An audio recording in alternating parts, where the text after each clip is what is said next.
सरवरा शाह करीमा दस्तगीरा अशरफा। जो चाहते हो जमाने में दबदबा रखना, जो चाहते हो जमाने में दबदबा रखना, तो अपने मोहल्ले का नाम अहमद रजा रखना। मोहल्ले का नाम अहमद रजा देने जा रहा हूँ। वो आपका चहीता, आपका दिल अजीज मुकर्रिर, जो अपने घरों में कम आपके दिलों में ज्यादा रहता है, बोलने पे आ जाए तो लफ्ज़ इस्लाह को इस्लाह कर बैठे। वो खतीब तो मोहताज तारुफ नहीं है, लक्ष्मण जमात के तमाम उलमा, खुतमा, नुक़बा, शुअरा, पीराने उलाम अल्हम्दुलिल्लाह भाई एड्रेस जिसे जानते हो पहचानते हैं, वो खतीब बरगह नबविया शमए ऐवान रज़विया मेंबर नूर पे हैं, यानी खतीबुल हिंद, खतीब अहले सुन्नत हज़रत अल्लाह मौला मोहम्मद कमरुद्दीन साहब किबला मदद पढ़ रहा हूँ। मेंबर नूर पे हैं। मैं चाहता हूँ कि बगैर वक्त को बर्बाद किए आपके हवाले उनको कर दूं, ताकि हज़रत के इस्लाही गुफ्तगू, तमाम उलमा जानते हैं कि इस्लाही गुफ्तगू होती है और जरूरत को इस्लाह उसी साहब का इस्तेमाल चुनिए, जैसे दुनिया हज़रत मौलाना कमरुद्दीन साहब के नाम से जानती है पहचानती है।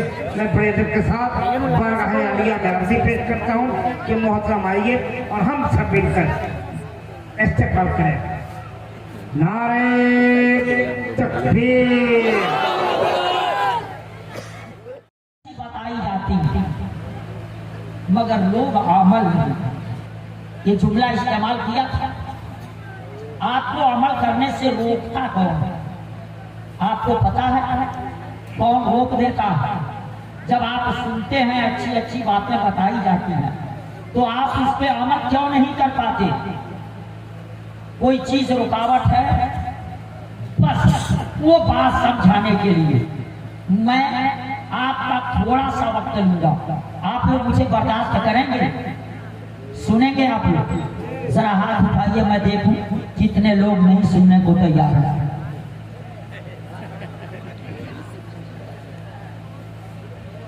एक्सीडेंट हो गया? अरे यहाँ एक्सीडेंट नहीं होगा ना, तो वो एक्सीडेंट नहीं होगा। एक्सीडेंट का दो मतलब होता है। एक साइंस वाले कहते हैं एक विस्फोट हुआ, एक्सीडेंट होगा, ये सब वजूद में आ गया। उनको पता नहीं कि एक्सीडेंट इतना खूबसूरत नहीं होता है, तो बड़ा बेचित्र होता है, बड़ा भयानक होता है, बड़ा डरावना होता है।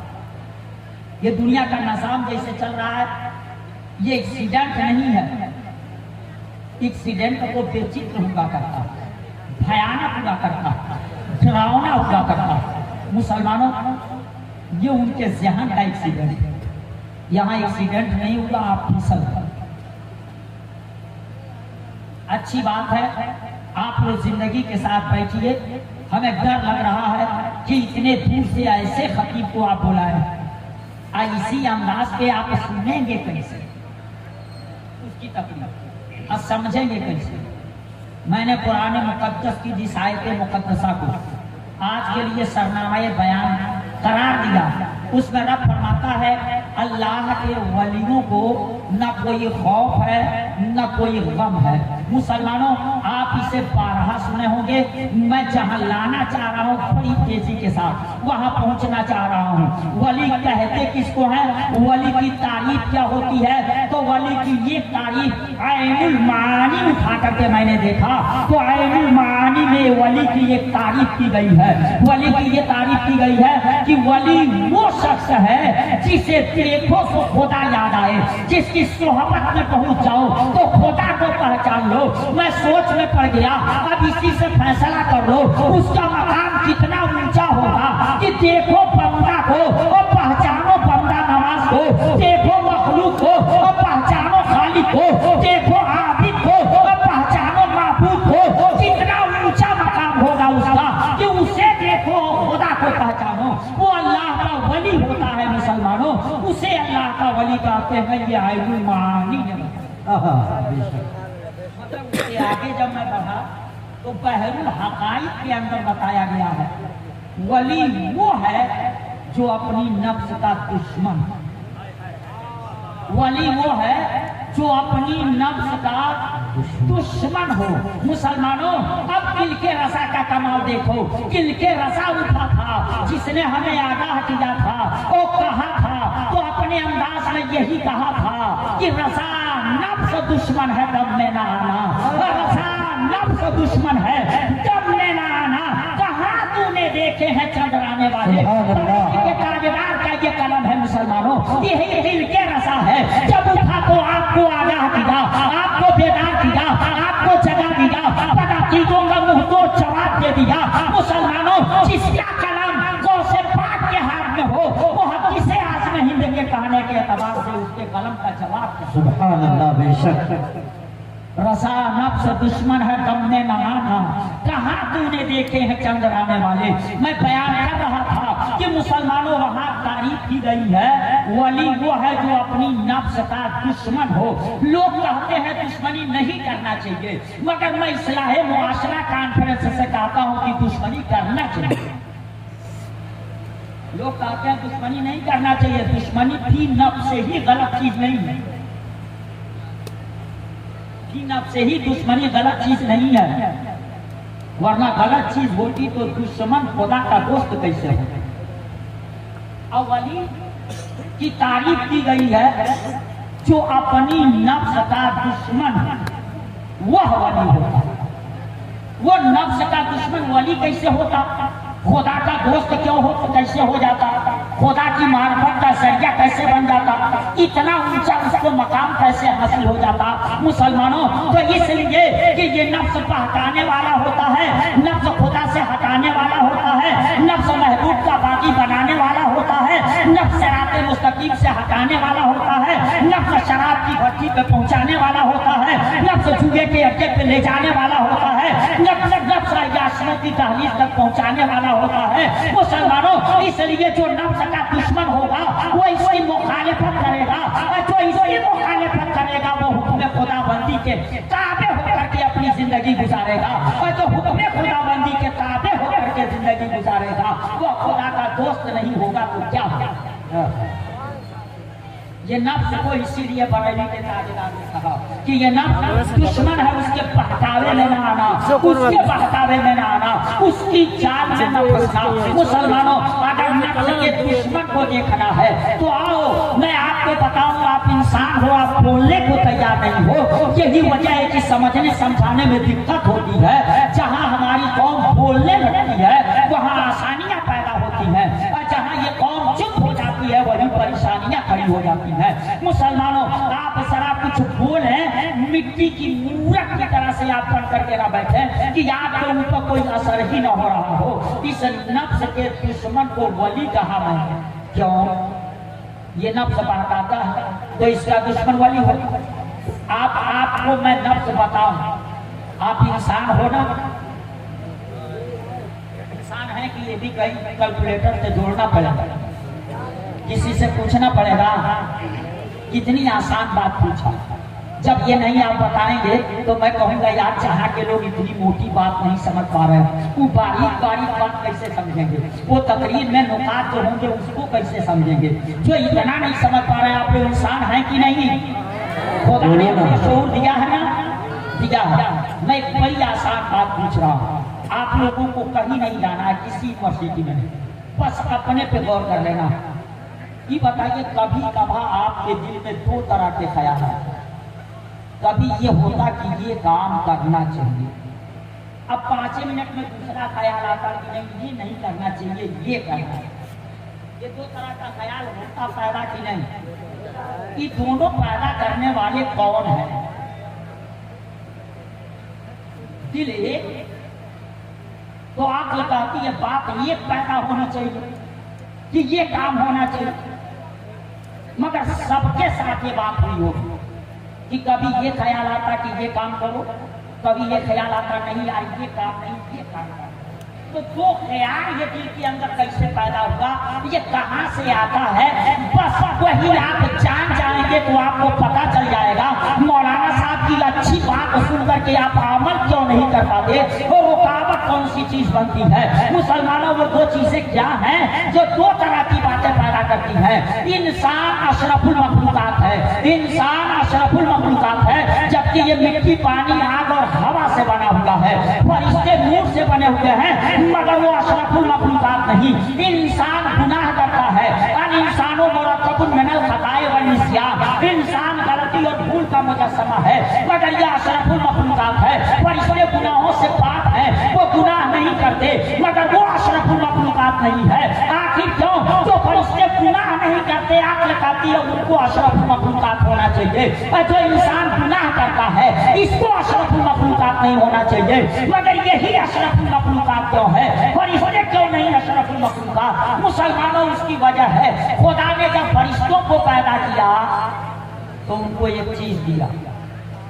आप याद रख लीजिएगा, फरिश्तों को पैदा किया खुदा ने तो क्या दिया उनको? क्या दिया? आँख। अब खुदा ने जानवरों को जब पैदा किया तो उनको भी एक चीज दिया। वो क्या दिया? नफ्स। मगर जो जानवरों को दिया वो फरिश्तों को नहीं, और जो फरिश्तों को दिया वो जानवरों को नहीं। फरिश्तों को अक्ल दिया, जानवरों को नफ्स दिया। एक को इधर है, एक को उधर है, यानी उधर अक्ल है, इधर नफ्स है। दोनों के पास अलग अलग चीजें हैं। जिसके पास अक्ल है उसके पास नफ्स नहीं, जिसके पास नफ्स है उसके पास अक्ल नहीं। मुसलमानों, मगर जब खुदा ने इंसान को बनाया तो इंसान को पैदा करके वो अक्ल दिया जो फरिश्तों को दिया है, और वो नफ्स दिया जो जानवरों को दिया है। यानी इंसान को अक्ल और नफ्स दोनों का संगम बना दिया। फरिश्तों के पास नफ्स नहीं, उनके पास अक्ल है, और जानवरों के पास अक्ल नहीं, उनके पास नफ्स है। मगर इंसान को खुदा ने बनाया तो अक्ल भी दिया फरिश्तों वाली और नफ्स भी दिया जानवरों वाली। यही वजह है जिसकी अक्ल उसके नफ्स से दब जाए वो इंसान होकर के जानवरों से बदतर होता है, और जो अपनी अक्ल की बुनियाद पे अपनी नफ्स को कुचल डाले तो वो इंसान होकर के इतना बुलंद होता, इतना बुलंद होता कि गरीब नवाज ने ऐसा किया तो शायद के कहने पे मजबूर हो गया। तुझे देखा है जब से वह हमें हैरत है फरिश्ते भी, तुझे देखा है जब से वह हमें हैरत है फरिश्ते भी, कि इस मिट्टी के पुतले की बहुत यारत कहा। दिल के रजा कॉन्फ्रेंस, नारे तकबीर, नारे रिसालत, सुभान अल्लाह। बेशक तो इस इंसान को दोनों चीज दिया। अभी मैं आपसे कहा, आपके दिल में भी दो तरह की बातें पैदा होती है। 5 मिनट पहले कुछ और, 5 मिनट बाद में कुछ और। ये किसकी देन है? खुदा ने इंसान को अक्ल भी दिया और नफ्स भी दिया। इन दोनों का काम क्या है, ये तो वाकई की रोशनी में आप इसे समझ नहीं।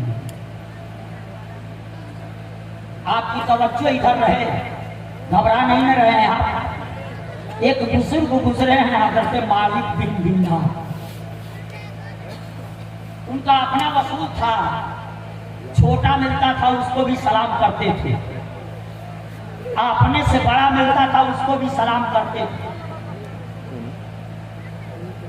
छोटे बड़े का ख्याल नहीं करते, चाहे वो छोटा हो चाहे बड़ा हो, सलाम करते थे। उनको पता था कि सलाम करना मेरे आका की सुन्नत है, मैं सलाम करूंगा मुझको इसका सवाब मिलेगा। वो सलाम करते चलते थे। एक मरतबा जा रहे थे, एक मरतबा जा रहे थे, अब बिल्कुल सीधी सड़क से जा रहे, रास्ता बिल्कुल सीधा, आपका जहन में देखूंगा। नारे तकबीर, नारे रिसालत, नारे रिसालत, अख्तर परवाज नईम साहब किबला, नारे तकबीर, उलमाए किराम, दिल के रजा कॉन्फ्रेंस, नारे तकबीर, नारे रिसालत। देखिए, आप हाजिर हैं ना? हाजिर हैं कि नहीं? हाजिर हैं। तो मैं पूछ क्या रहा था, हजरात, सीधी सड़क हो, बिल्कुल सीधी और उस पे कोई चल रहा तो आप बताइए उसको दूर तक की चीजें नहीं ना दिखाई देंगी? दिखाई देंगी ना? जब सड़क सीधी हो तो दूर तक की चीजें नहीं दिखाई देंगी। जब सड़क टेढ़ी हो तब दूर तक की चीजें नजर नहीं आएंगी, मगर जब बिल्कुल सीधी सड़क हो तो उस वक्त जहां तक नजर जाएगी वहां तक की चीजें नजर आएंगी। आ जाएंगी ना? समझ में बात आई ना? मेरा मकसद लक्ष्यदार तकरीर करके और अपनी कौम से वाही लूटना नहीं, हमें कुछ समझाना। इसलिए मैं सरदार से बोल रहा हूँ, हमारी कौम सिर्फ वाह करना जानती है, समझने से कासे।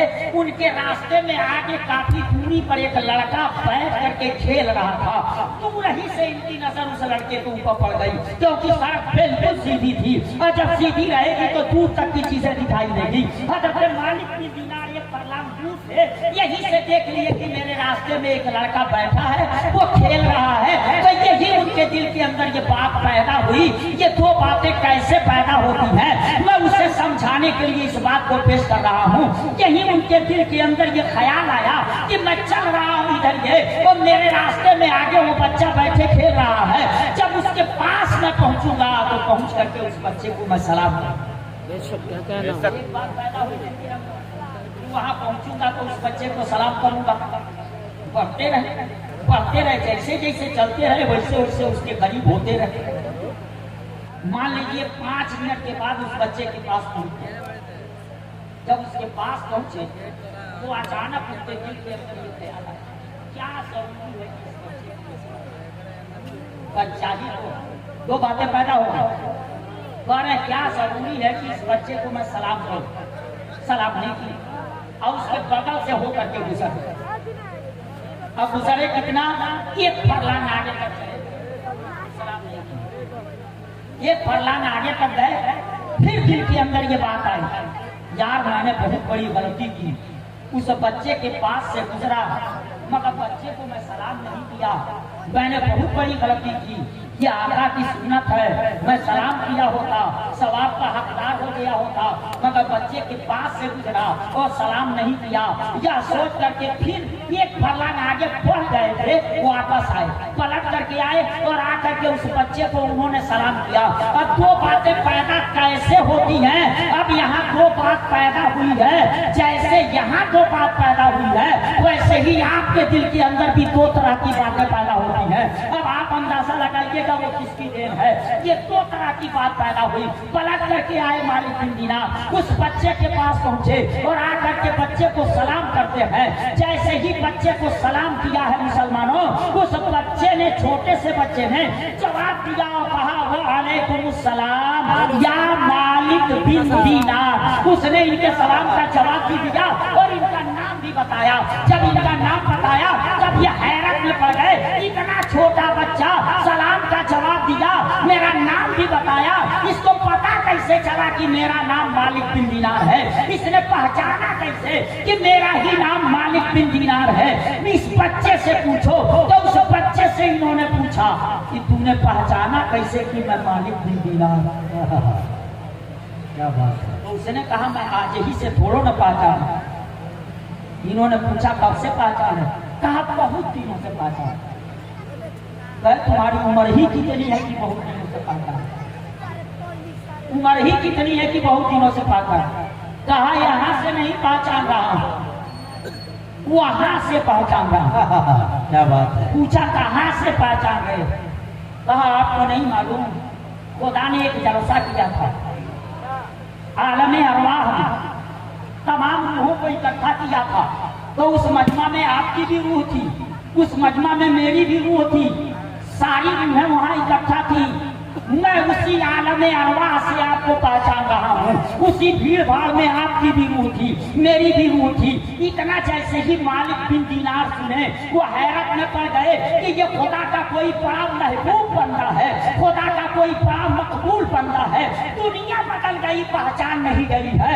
जिसकी नहीं देखा मगर पहचान पाती है, दुनिया बदली मगर पहचान नहीं गई है। तो वो सोच में पड़ गए ऐसा गोल्डन चांस इंसान की जिंदगी में कभी कभी आता है, कभी कभी कभी ऐसा सुनहरा मौका इंसान को मिला करता है, उससे फायदा उठा लेना चाहिए। काश कि आप भी सोच लेते और वो सारा चिल के रसा कॉन्फ्रेंस नहीं होगा, और वो सारा ये शोरा नहीं आएंगे, और वो सारा ये खुतबा नहीं आएंगे। आपके लिए ये गोल्डन चांस है, काश कि आप भी इसे भुला लेते। हज़रत मालिक बिन दीनार यही सोचते हैं कि ये अल्लाह का कोई नेक बंदा है, मकबूल बंदा है, कि दुनिया बदल गई, पहचान नहीं गई है, इसलिए अब इस बंदे से फायदा उठा लेना चाहिए। उसके करीब जाकर के बैठ जाते हैं और करीब बैठ करके कहते हैं, एक सवाल मेरे जहन में है जो काफी दिनों से खटक रहा, बहुतों से मैंने पूछा मगर तसल्ली बख्श जवाब किसी ने नहीं दिया। क्या मैं तुझसे पूछूं? तो उस बच्चे ने कहा, पूछिए, कौन सा सवाल? तो इन्होंने कहा था, मैं जानना चाहता हूं कि अक्ल क्या है और नफ्स क्या है। अक्ल क्या है और नफ्स क्या? मैं बताया ना, इंसान को अक्ल और नफ्स खुदा ने दोनों दिया। फरिश्तों को अक्ल दिया, नफ्स नहीं दिया। जानवरों को नफ्स दिया, अक्ल नहीं दिया। मगर इंसान को फरिश्तों वाली अक्ल भी दिया और इंसान को जानवरों वाला नफ्स भी दिया। इंसान के पास अक्ल भी है, नफ्स भी है। मालिक बिन दीनार इन्हीं दोनों के मुतालिक पूछे थे। उस बच्चे ने कहा, अभी आप समझे नहीं, अक्ल किसको कहते और नफ्स किसको कहते, आप पूछ रहे हैं। बच्चे से मालिक बिन दीनार ने कहा, अगर मैं समझा होता तो पूछता क्यों? बच्चे ने कहा, जब आप इधर से आ रहे थे तो आप एक फरलांग दूर थे, आपने सोचा था ना बच्चे के पास जाऊंगा तो मैं सलाम करूंगा। मुसलमानों सोचे, मालिक बिन दीनार वो बता रहा है अल्लाह का बता रहा है अल्लाह बंदा। इससे पता चला मुसलमानों, जो अल्लाह वाले होते हैं वो दिल के वसवसे को भी जान लिया करते हैं। इसीलिए उलमा बयान करते हैं कि जब औलिया अल्लाह की बारगाह में जाओ तो दिल को संभाल करके रखो, की बारगाह में जाओ तो जुबान संभाल करके रखो, क्योंकि ये फतवा लगाएंगे जो कुछ बोलोगे उसकी बुनियाद पर। और औलिया अल्लाह जो होते हैं वो दिल के वसवसे को देख लिया करते, सुभान अल्लाह, बेशक को भाप लिया करते। सोचा था मालिक बिन दीनार ने अपने दिल में, और बच्चा बता रहा है कि जब इधर से आ रहे थे तो एक फरलांग दूर ही थे, तो आपने सोचा था ना कि बच्चे के पास जाऊंगा तो सलाम करूंगा? हाँ, तो हाँ सोचा तो था। कहा, जब आप सोचे थे तो मेरे पास आए तो आपको रोका किसने सलाम करने से? आपको रोका किसने सलाम करने से कि आप बगैर सलाम किए चले गए? चलिए, अगर वो कहीं गए नहीं सलाम किए चले गए तो आपको बुलाने कौन गया था कि चलिए पलट करके सलाम कर दीजिए? अब वो बात किया, अगर आप सोचे थे तो किए क्यों नहीं, और नहीं किए चले गए तो चले जाते। आपको बुलाने कौन गया था कि चलिए पलट करके सलाम कीजिए उस बच्चे को? कहा, मुझे नहीं मालूम। तो उस बच्चे ने कहा, आप सोचे थे सलाम करने को, मगर पास आने के बाद जिसने आपको सलाम करने से रोका उसी का नाम नफ्स है। और आप चले गए थे आगे फरलांग दूर, मगर वहां से पलटा करके जो लाया आपको सलाम कराने के लिए उसी का नाम अक्ल है। इससे पता चला मुसलमानों, मालिक बिन दीनार को सलाम से जिसने रोका था वही नफ्स है, और जिसने ला करके सलाम कराया था उसी का नाम अक्ल है। ये दो ताकत है, अक्ल और नफ्स इंसान के पास। मगर जब हम और आप अपने नफ्स की मानने लगते हैं, अक्ल की नहीं मानते, तो नफ्स मजबूत हो जाता, अक्ल कमजोर हो जाती। एक दिन ऐसा आता है कि आपकी अक्ल सिलेंडर बोल जाती है कि मेरी कोई बात नहीं मानता है, इसलिए मैं इससे कुछ नहीं कहने जाऊंगा। और नफ्स गालिब आ जाता है कि मैं जो कहता हूँ वही मान जाता है। मुसलमानों, इसलिए आपने अपनी अक्ल को मार डाला है, और जब अक्ल को आदमी मार देगा तो सुनेगा की बात अच्छी है, मगर नफ्स वहां से जाने के बाद कह गए रहने दो, बहुत मौलाना ऐसी तकलीफ करते, वो नफ्स ही की देन है। तो मालिक बिन दीनार को सलाम करने से किसने रोका? किसने रोका? नफ्स ने। आपको नमाज पढ़ने से किसने रोका? बोलिए, मालिक बिन दीनार को सलाम करने से तो नफ्स ने रोका। आपको नमाज पढ़ने से किसने रोका? रोजा रखने से किसने रोका? मौलाना साहब की इज्जत करने से किसने रोका? इमाम साहब की बुराई करने के लिए तैयार कौन किया? इमाम साहब के पीठ पीछे गए हैं और नफ्स को इतना ताकतवर कर दिया है, नफ्स की मानते मानते इतना ताकतवर कर दिया है कि अब आकल की चलती नहीं है और आकल आपका जवाब दे चुकी है। ऐसी सूरत में मुसलमानों अकल ने सोचा मेरी कोई मानता नहीं तो अब कहने क्यों जाऊं, कहने क्यों जाऊं, आपकी अकल हार मान बैठी है। इसलिए मैं कहूंगा मुसलमानों अपनी नफ्स को पहले कुचलने का काम करो। अल्लाह वालों से मोहब्बत करते हो, गौसो खाजा से मोहब्बत करते हो, इमाम अहमद रसा से मोहब्बत करते हो। मुसलमानों ये बातें लोगों को अच्छी नहीं लगती, जो बात इनके समझने की है वो बातें लोगों को अच्छी नहीं लगती। ये भी नफ्स की देन है। पूरी रात तकरीर करो, खूब फूले करो और उसके बाद खूब उछालो, बार बार नारा लगवा लो। मुसलमानों या अगर इस कौम की कमी न बयान करो तो ऐसी सूरत में पूरी रात तकरीर सुनेगी, इसको अच्छा लगेगा, इसको मजा आएगा। जलसा मजा लेने के लिए नहीं किए जाते, ये कौम का पैसा कौम के मजा लेने के लिए नहीं खर्च किया जाता है, कौम की इस्लाह के लिए, कौम की सुधार के लिए। और मरीज जब आदमी हो जाता है तो अच्छा खाना उसको अच्छा नहीं लगता तो समझ लेना कि जिस्म बीमार हो गया। और जब ये अच्छी बातें आदमी को अच्छी न लगे तो समझ लेना उसकी रूह बीमार हो गई है। बीमार हो ये रूहानी जैसा अच्छी नहीं लग रही है। इसलिए मुसलमानों इतनी देर आपने बर्दाश्त कर लिया, यही काफी है। इशारा हो चुका है कि जाओ, बहुत सारे खुतबा है, खूब की सारे चमन फूल फूले साथ रहे, बाबा जाता हुआ गुलशन तेरा आबाद रहे। वाखिरु दावाना अल्हम्दुलिल्लाहि रब्बिल आलमीन, अस्तगफिरुल्लाह रब्बी मिन कुल्ली ज़ंबिन व अतूबु अलैहि। अस्सलाम।